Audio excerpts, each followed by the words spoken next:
Sentire Media. Hello, you. You're listening to A History of Italy.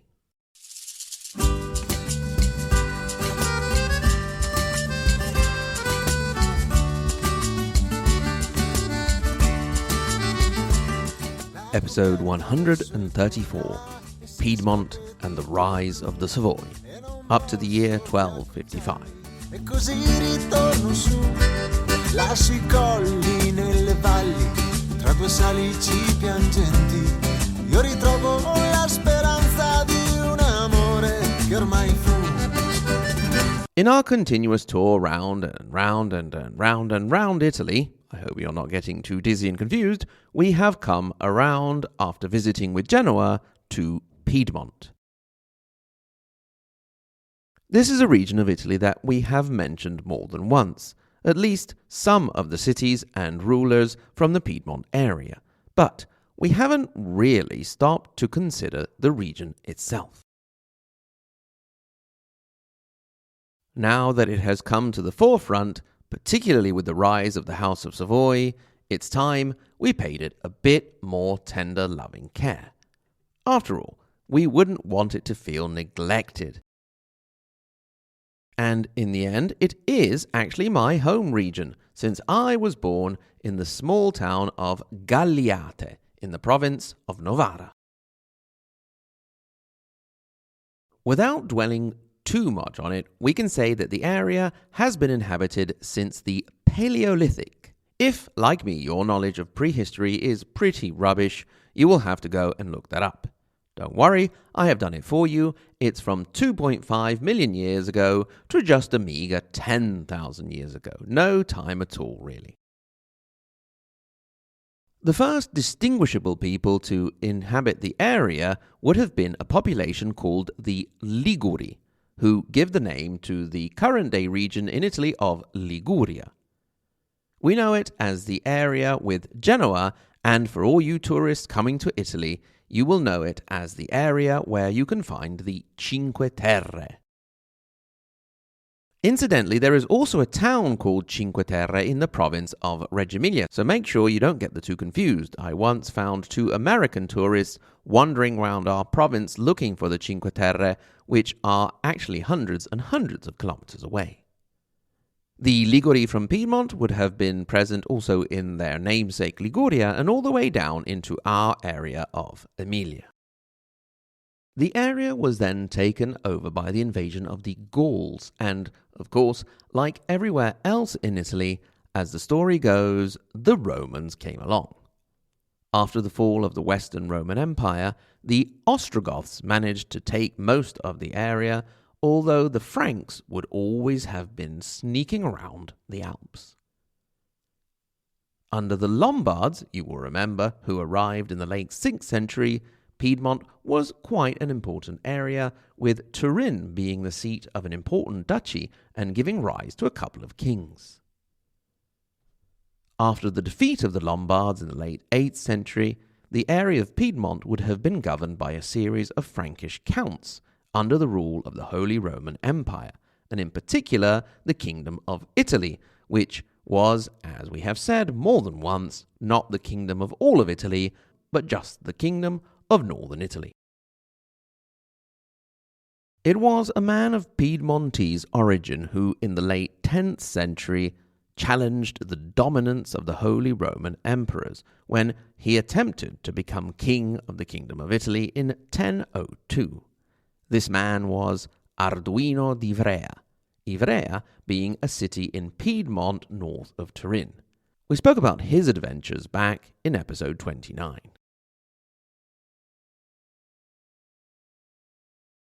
Piedmont was then affected by the commune craze from the late 11th century on, with important communes such as Asti and Alessandria, although they were the only ones who reached over around 10,000 inhabitants. But they didn't get into it in Piedmont as much as they did elsewhere, as the main dynasties already had quite a strong influence in the area.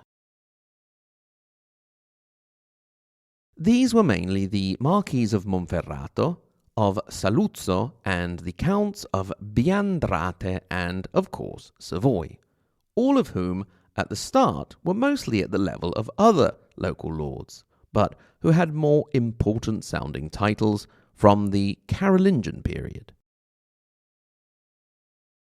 We mentioned Alessandria, but of course Alessandria didn't come along until Emperor Frederick Barbarossa arrived on the scene. You will remember that it was founded by the members of the Lombard League to counter the influence of the empire in the Piedmont area, and which was mostly on his side at the beginning, but then switched later on during the conflict, with Asti, Vercelli and Novara joining the league. After the whole Barbarossa and Legnano period passed, the Marquis of Saluzzo and Monferrato tried to take down the powerful Asti, with no luck, and the Monferrato actually having to bow to the commune for the embarrassing status of the cittadinatico, which implied a tax the nobles would have to pay to be part of the commune. The Monferrato then decided to try their luck in the Orient, starting with William Longsword, but he and his sons ended up dead by poisoning, assassination, or in battle. One of them in the infamous Fourth Crusade, and not all at the same time, you will have gathered. This, as well as other developments, left room to the expansion of the House of Savoy, but we'll concentrate more on them later. The 13th century saw a great increase in the number of small towns in Piedmont. On the one hand, with people escaping towns under the rule of local lords to found their own new communities, and the local lords themselves building new castles and the consequent surrounding hamlets that would spring up. Today, Piedmont is the region with the second greatest number of municipalities, just behind Lombardy, and with more than double the number of the third-placed Veneto. Just a quick reminder, as we are going through the late 13th into the 14th centuries, keep in mind that the Piedmontese cities, duchies, and so on would have constantly been suspicious, eyeing the Milanese as they continued to push their expansion west, first under the Della Torre family and then under the Visconti. The early 14th century saw an interesting side development with the Marquis of Monferrato. Indeed, in 1305, with the death of Marquis Giovanni, the succession managed to fall to Theodore Palaeologus, son of Violante of Monferrato and none other than the Byzantine emperor himself. So for a while, you had imperial connections getting involved in the games in Piedmont. The 14th century in Piedmont also saw issues that plagued all of Europe, and that is the Great Plague, starting in 1348, and the concurrent economic crisis, which started at the beginning of the century.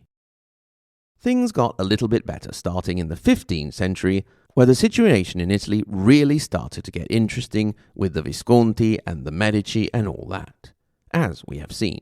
And in Piedmont, two main players really started to come out on top, and those are the houses of the Marquis of Monferrato and, of course, the House of Savoy.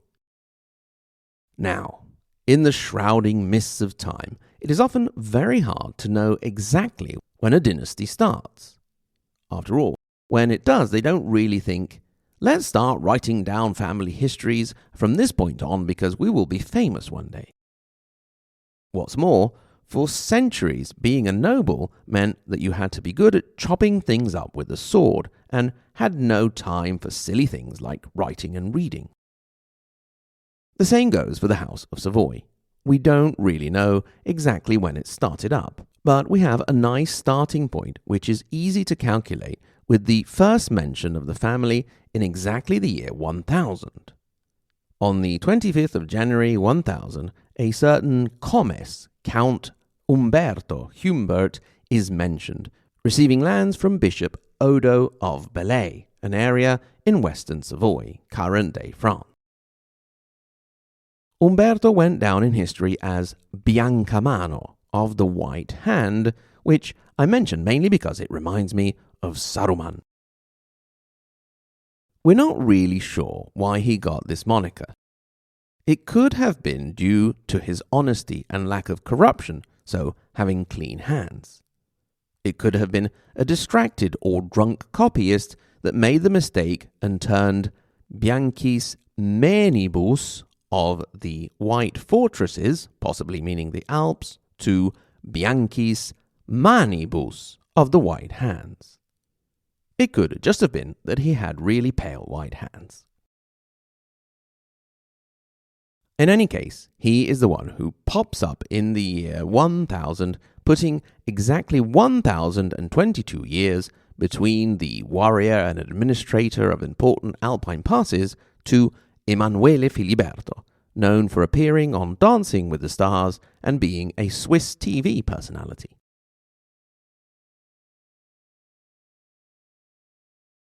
Umberto I managed to stake his claim thanks to the dissolution of the Kingdom of Burgundy, particularly by backing the right horse and helping out Holy Roman Emperor Conrad II. You will remember that this also helped another important family who was emerging at the time, the Canossa, they of Matilda fame. The real strength of the Savoy was that they controlled the Alpine passes, particularly those of Monchinisio, Monginevro, and the small and large San Bernardo. These areas were very poor for farming, but if you wanted to go down into Italy from Western Europe, you had to go through their lands. That meant they were able to exact tolls, offer guard, accompanying, and hospitality services, as well as block the passage of unwanted troops without requiring a particularly large army. Hubert of the White Hand gave way to the first of many Amedeos, an Amedeo from the cadet branch of the family, Amedeo d'Aosta, the title of the brother of the kings of Italy, like the Duke of York, if you will, died less than a year ago as we record in March 2022.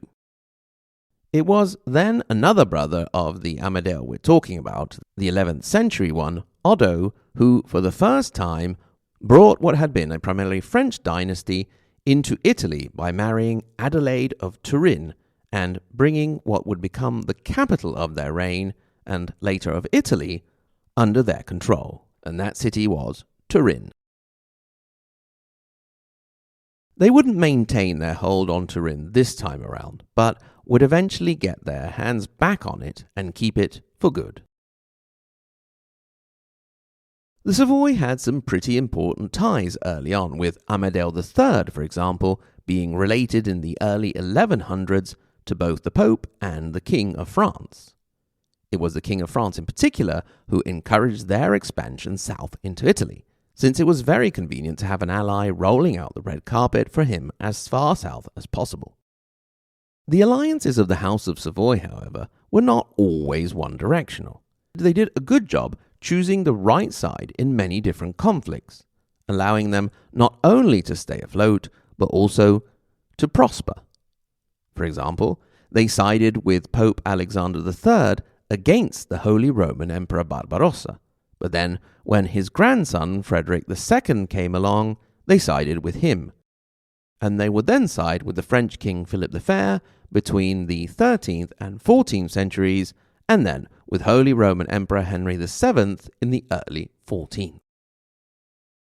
They were not only clever with their alliances, but also with the land expansion, which they did carefully and slowly, so as not to alarm their neighbours too much, and allowing them to consolidate what they added to their holdings. This they did thanks to a series of marriage alliances, a small siege here and there, and hey presto, they managed to get all the way to Turin definitively by 1280, bringing their holdings from the Rhone River in France to the Po in Italy.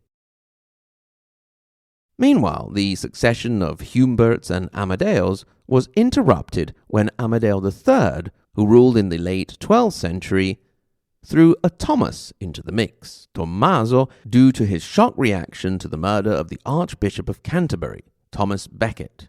You know, the whole "who will rid me of this troublesome priest" business. It was a Thomas who had a nasty run-in with the commune of Asti, whose rising power we mentioned at the start of the episode, and who gave the Savoy a good whipping in 1255. We will leave them there for the moment, licking their wounds after the defeat by Asti, but ready to rise to greater heights under the coloured counts.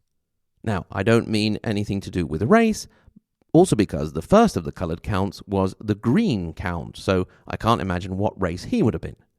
In any case, we will catch up with them again next time.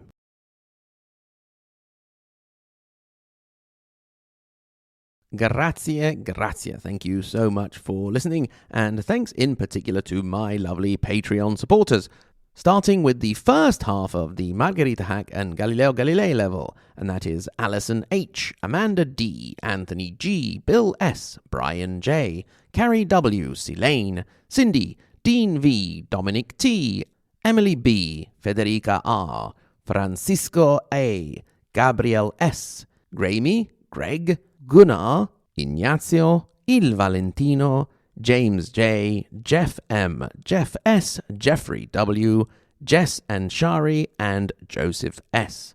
And, of course, the tippy top, Maria Montessori and Dante Alighieri level, Paolo, Lisa K., Andrew M., Brandon S., Peter W., Kevin O., David L., Renat, David, Oak, J., and Sen. And a warm welcome to new Patreon supporters, Jim G., Ella, and Philip B. Remember, if you are so inclined, you can get in touch. hello@ahistoryofitaly.com. At the same URL, ahistoryofitaly.com, you can click through to our social media and follow us on Facebook, Instagram, or Twitter, or you can go to our support page and become a Patreon supporter and have access to extra content, or just decide to support the show. Remember also to go and check out our other podcast, the K-Rock Chelsea Hotel. Once again, thank you so much for listening, and until next time, arrivederci.